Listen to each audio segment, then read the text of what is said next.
काटजू साहब कभी भी जावरा आते तो अपनी कार गैरेज में बंद कर देते थे और पैदल घूमते थे। मैं अपने नगर के अंदर, अपने शहर में कार में नहीं घूम सकता। उसके अलावा जिस स्कूल में हम पढ़ते थे, कई बार हम बैठे होते टाट पट्टी पर और आगे डेस्क पर, तो पीछे मुड़कर देखते तो कैलाशनाथ काटजू बैठे, भारत के गृह मंत्री बैठे। हम डर जाते, मास्टर कहते चुप रहिए। बाद में वो चले जाते तो मास्टर कहते कि अपनी यादों को ताजा करने के लिए आते हैं। ये थे कैलाशनाथ काटजू, इतने सहज और इतने ही सीधे और इतने ईमानदार। ईमानदारी की मैंने आपको एक बात बता ही दी है। उसके अलावा मुख्यमंत्री मध्य प्रदेश को या किसी भी मुख्यमंत्री को उस जमाने में 250 रुपए भत्ता मिलता था। काटजू साहब वो नहीं लेते थे। काटजू साहब हर तीसरे महीने इलाहाबाद से 1000 रुपए का ड्राफ्ट मंगवाकर अपने पर्सनल खर्चों पे रखते थे। वो सरकार से एक पैसा नहीं लेते थे। एक किस्सा, जस्टिस जे.एस. वर्मा का नाम आपने सुना है, जो भारत के चीफ जस्टिस रहे।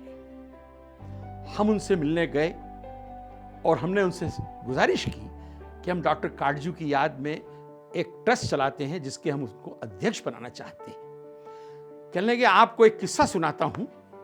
मैं नया नया वकालत करके इलाहाबाद से सतना में आया। सतना में मेरे पिताजी असिस्टेंट स्टेशन मास्टर थे रेलवे में। रेलवे के क्वार्टर छोटे होते हैं। 2 कमरे का मकान था। मैंने एक कमरे में अपनी कुछ किताबें और टेबल रख लिया और वहां पे वकालत चालू कर दी।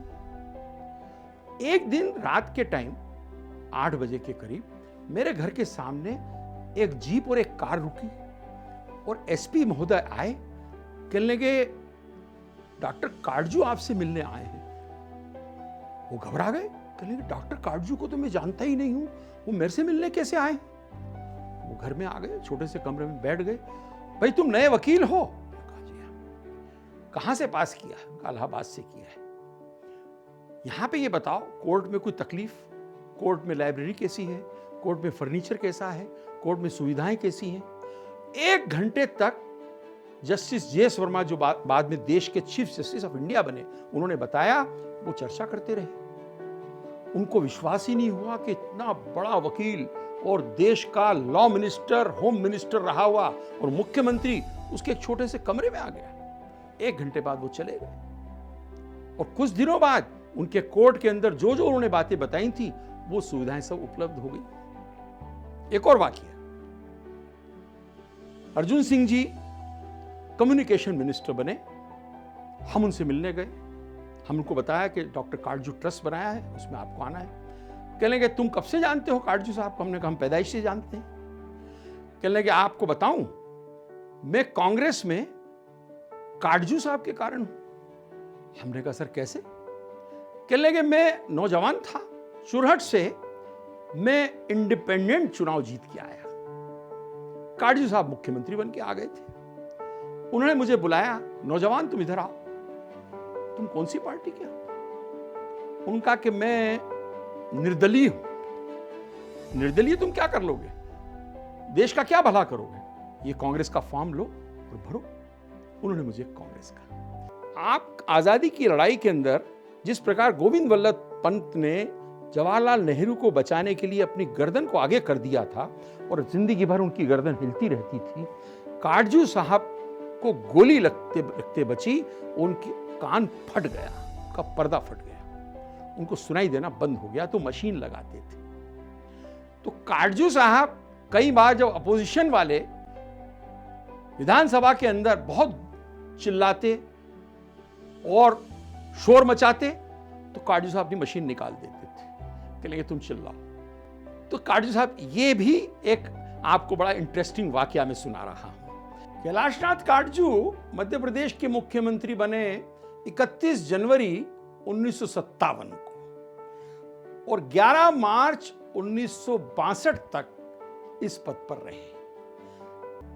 वो भारत के सबसे प्रमुख वकीलों में से एक थे। यह अपने समय के कुछ सबसे उल्लेखनीय मामलों का हिस्सा थे, जिसमें सबसे मशहूर case Indian national army trial INA की ट्रायल भी शामिल थी।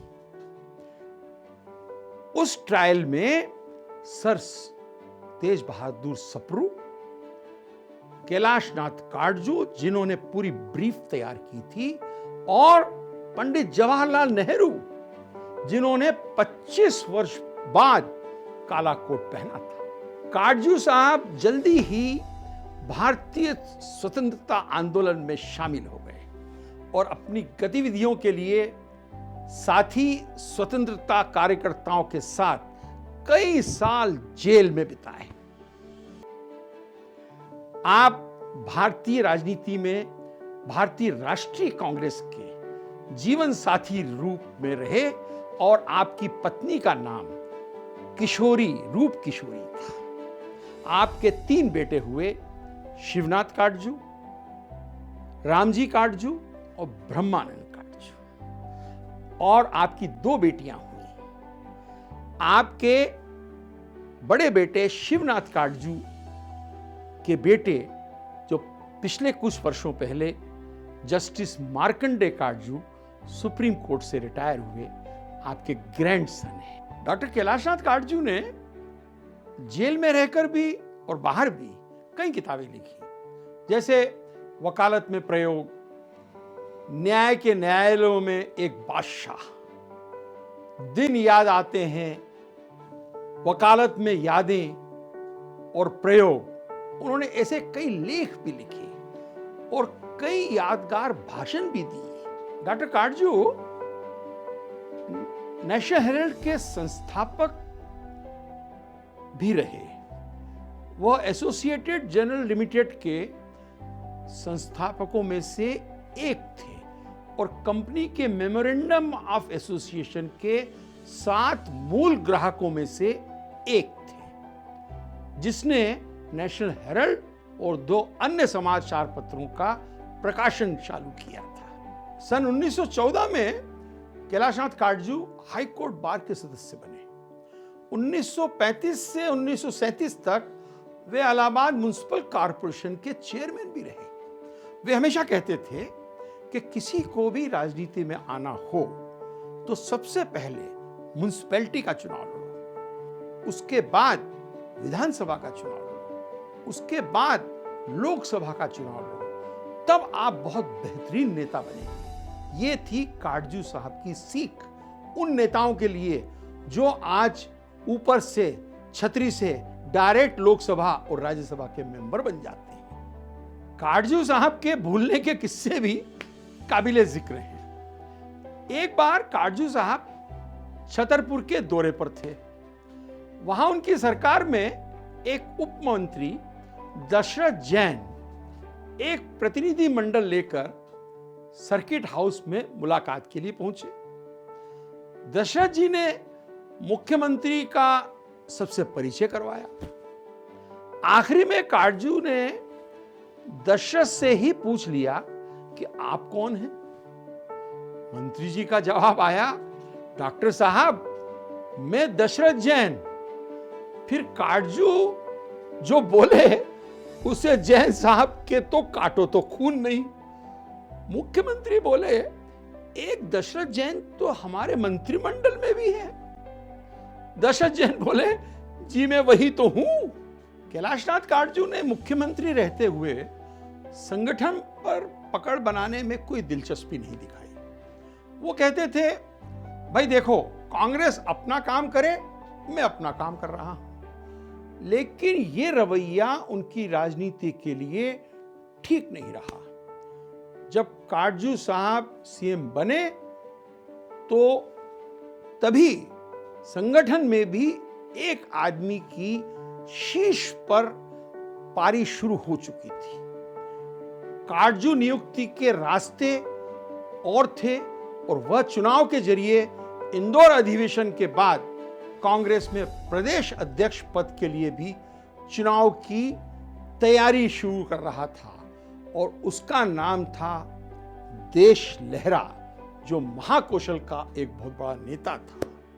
इसने दो खेमों को बांट दिया, एक उनका, दूसरे में तखतमल जैन, सेठ गोविंदास और डीपी मिश्रा, और खुद काटजू गुट के लोग भी उस सब में 5 साल तक शामिल हो गए। 1962 के चुनाव आए। काटजू पूरे सूबे में प्रचार कर रहे थे। उसी दौरान एक सभा हुई। रीवा में नेहरू जी आए थे और मंच पर पंडित जी भाषण दे रहे थे। मुख्यमंत्री अपनी कुर्सी पर बैठे हुए थे।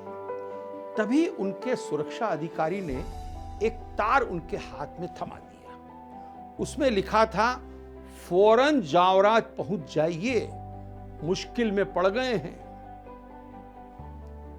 उनकी पैदाइश जावरा हुई थी, विधानसभा क्षेत्र उनका जावरा था, और जब उन्होंने ये तार देखा तो हक्के बक्के हो गए। पंडित जवाहरलाल नेहरू जब आए तो उन्होंने तार उनको थमा दिया।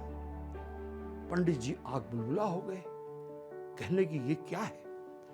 तो जवाहरलाल नेहरू को आपने कहा, हम चुनाव हार रहे हैं, मैं स्वयं भी हार रहा हूं। पंडित जी ने कहा, चलो मैं चलता हूं जावरा तुम्हारे लिए कैंपेन करने।